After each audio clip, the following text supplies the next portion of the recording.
आले याचं मूळ कारण होत्या म्हणजे महासाहेब जिजाऊ. जेव्हा जिजामातेंना कळालं की आपल्या पोटात मुलगा आहे तेव्हापासून जिजामातेने महाभारत व रामायण वाचायला सुरुवात केली. आज त्याच आईचे पुण्य आज फळाला आली. माझ्या जिजाऊची पुण्याई असे आलो फळाला, माझ्या जिजाऊची पुण्याई असे आलो फळाला.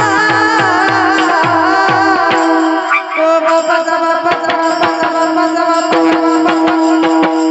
बाबाचा बाबा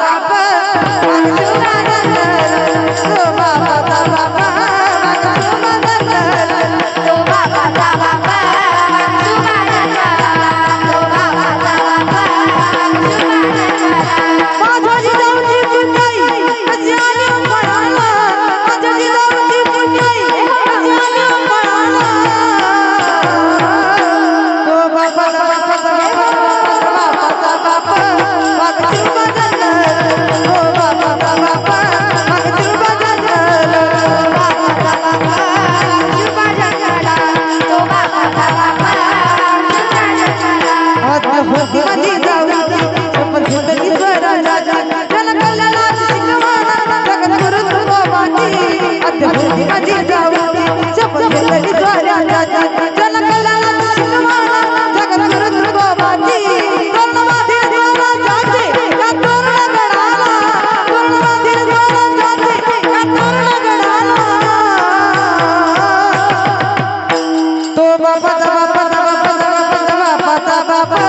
माझा तो बाबाचा बाबा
हिमतीवर यात श्रेष्ठत्व ठरतं. म्हणून बघा छत्रपती शिवाजी महाराजांकडे एकाच जातीचे लोक नव्हते तर अनेक जातीचे वेगवेगळ्या समाजाचे लोक महाराजांजवळ होते. मराठा, सुतार, लोहार, चांभार, नावी, गुरु, जोशी, वाणी, मुलानी, साळी, माळी, धनगर, पारधी, कातकरी, आदिवासी, कोळी आणि आक्तेनी भंडारी एवढ्या जातीचे लोक महाराजांजवळ होते. 18 पगड जाती 16 सरा समाज मराठा मुळा स्वराज्यावर ठेवणे डोळा एका जागी केलाय गोळा. म्हणून लक्षात घ्या की छत्रपती शिवाजी महाराजांनी स्वराज्याची निर्मिती केली. माणसं जातीवर निवडली नाही तर जेवढी माणसं होती तेवढी गोळा केली. त्यांच्या देहामध्ये जातपात नव्हती तर जेवढ्या जातीची माणसं होती तेवढे गोळा केले. मग छत्रपती शिवाजी महाराज कोणाला म्हणावं हे थोडक्यात सांगून जाते. बघा 65 किलोची तलवार वागवतो त्याचं नाव यसाजी. 2000 जणांबरोबर एकटा झुंजतो त्याचं नाव बाजी. हात तुटला तरी मातीसाठी लढत राहतो त्याचं नाव तानाजी. 1.5 तासात दुश्मनाच्या सैन्याला गडद पाडतो त्याचं नाव धनाजी. वाघाचा झबडा फाडून त्याचे दात पुसतो त्याचं नाव संभाजी. आणि या सर्वांना एकत्र करून स्वराज्याची निर्मिती करतो त्याचं नाव छत्रपती.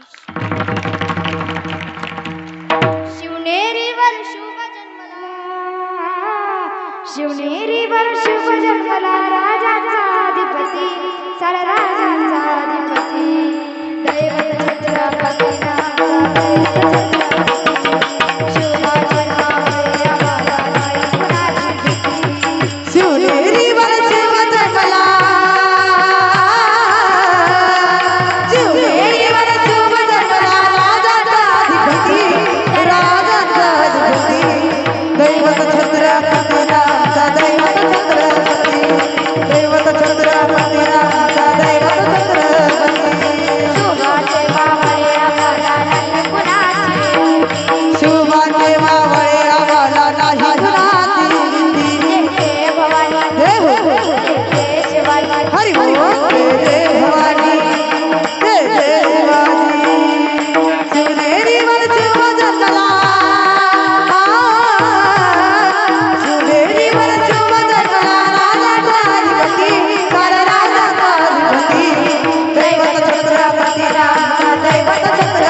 जन्माला घाल, नाहीतर आत्ताचे पाववाल्याची घंटी वाजली की ते घंटीचा आवाजच ऐकून माणसं डोळे चोळीत बाहेर.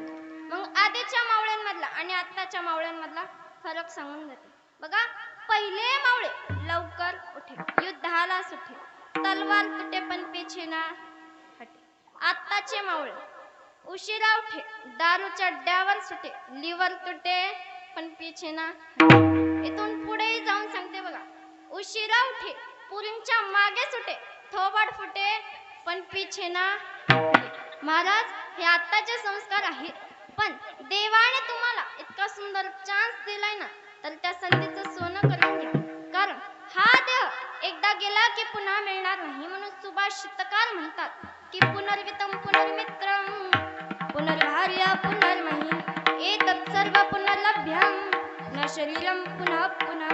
गेलेली संपत्ती पुन्हा मिळेल, गेलेली बायको पण पुन्हा मिळेल, गेलेला मित्र पुन्हा मिळेल, पण माझी एक गोष्ट काळजावर लिहून ठेवा की लाईफ इज नॉट वन्स. अरे कितीही पैसे खर्च केले तर 1 मिनिटाचे आयुष्य पुन्हा मिळणार नाही. आयुष्य हे आईस्क्रीम सारखं आहे, टेस्ट केली तरी वितळते आणि वेस्ट केली तरी वितळते. म्हणून चांगले कर्म करत चला, कारण चांगले कर्म करणारी ही व्यक्ती तुकोबऱ्यांच्या गाथेप्रमाणे. अरे कोणीही किती बुडवण्याचा प्रयत्न केला तरी तरुण जाते शेवटी यशापर्यंत पोहोचतो. म्हणून या देहाला कितीही चांगले कपडे घाला, कितीही चांगला मेकअप करा, हा देह एक दिवस जाणारच आहे.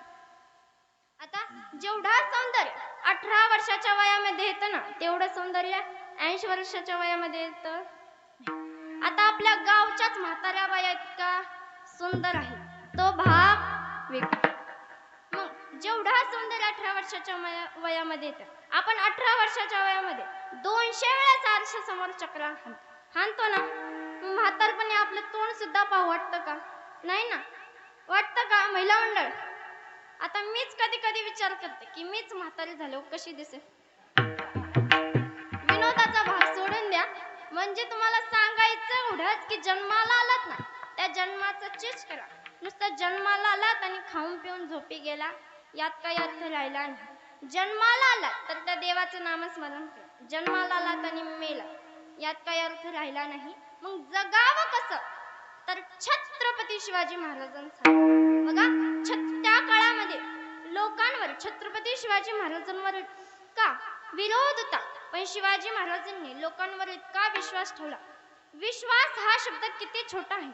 वाचायला सेकंद लागतो, विचार करायला मिनिट लागतो, समजायला दिवस लागतो, सिद्ध करायला मात्र आयुष्य निघून जातं.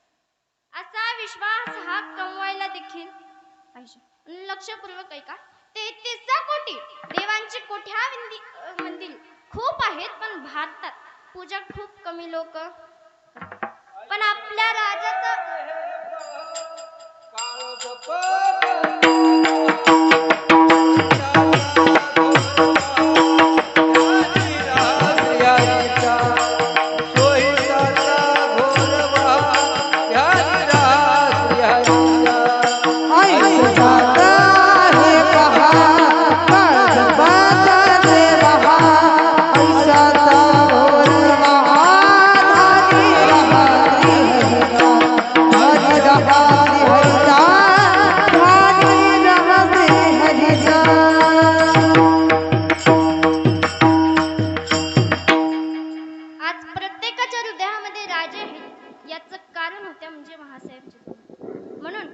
आपल्या जीवनातल्या आई वडिलांची सेवा करा.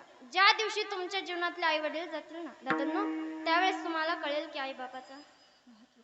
म्हणून जरा बायकोच्या पदराला जरा सुद्धा धक्का लागला तरी ती म्हणते की माझा पदर खराब होईल, पण जी लहानपणापासून आपल्या लेकराला साडीच्या पदराने तोंड पुसत आलेली असते ती आईच असते. म्हणून आपण आई वडिलांना इतकं काही बोलून जातो, त्याचा आपण विचारही करत. ते शेवटी आपल्या जन्मदाती मायबाप आहे. बघा, जिभेला झालेली जखम ही बरी होऊ शकते, पण जिभेमुळे झालेली जखम ही कधी बरी होऊ शकत नाही. म्हणून आईच्या ममतेच्या आणि बापाच्या क्षमतेचा कधीच अंदाज लागत नाही. म्हणून आपण आई वडिलांना सहज विसरून जातो. विसरू नको रे आई बापाला, झिजवली त्यांची काया काया, झिजवली तुझ्या शिरावर धरली सुखाची छाया रे वेड्या, मिळणार नाही मिळणार नाही आई बापाची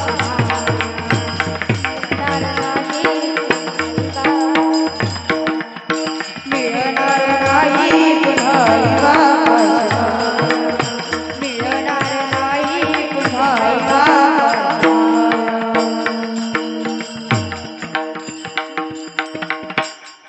मी म्हणत नाही की तुम्ही आई वडिलांवर प्रेम करता ना, पण कधी लग्नाच्या अगोदर एकदा लग्न झालं, बायको घरात आली की मुलं असे वेडे होतात.